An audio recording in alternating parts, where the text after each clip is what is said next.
So we're going to just go through a few bits and bobs to give you some updates of some recent features that we've released.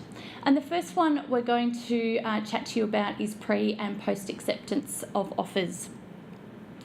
Many releases ago, we introduced flexibility in terms of how the pages of the new hire workflow is ordered. Traditionally, acceptance of the contract could only occur once the legislative requirements were out of the way.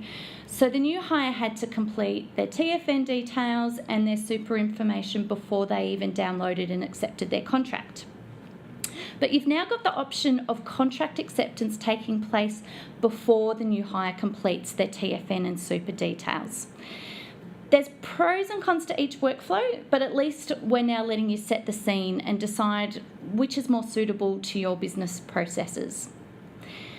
The original new hire workflow with post-acceptance meant that once HR and payroll were notified of an offer being accepted, they knew that when they logged into HROnboard to check out the offer file, all the paperwork had been completed. And the next step would simply be to get that information into your payroll system. So there were definite benefits in that the offer was complete and there wasn't any payroll documentation outstanding or that needed to be chased up with new hire. However, this workflow also meant that the new hire was providing some pretty sensitive information without a signed contract in place first. And some of our customers' main priority is to have that contract accepted as soon as possible. And then they can undertake all of the tasks associated with induction and getting them set up for their first day. So really having that completed payroll paperwork wasn't top priority. So by being able to switch this order around, it means that we can get the acceptance of the offer happening even faster.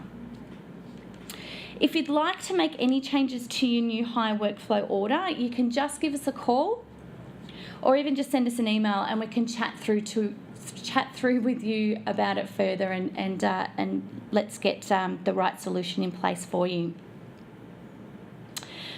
Okay, moving on to conditional reviews. So the review process. The review process can be pretty tricky depending on your own business rules, and we've certainly come across some really detailed requirements when it comes to having a manager or a team leader cite an offer for approval. You might also be working in a large organisation and you've got a long list of reviewers to choose from, or you're also using our external review feature. So we developed the concept of conditional reviews and put in place some rules around when an offer needs to be sent for approval. So, for example, you may need some but not of all of your offers to go through a review process. Traditionally, we allowed our offer administrators to override an approval where that approval process wasn't required. We wanted to take this step out so that the review process was configured to your own business rules and meant that it also gets triggered automatically.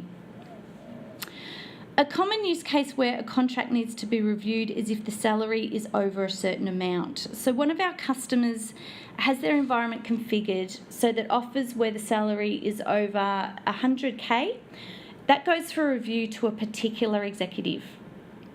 Now, there's a lot to remember, we know, when you're putting together a contract, but by allowing HROnboard to automatically apply this approval process just to particular offers meant that we could automatically apply this logic for you, and it also meant that you didn't miss a thing. So there was no risk of sort of executive contracts going out without the approval process in place.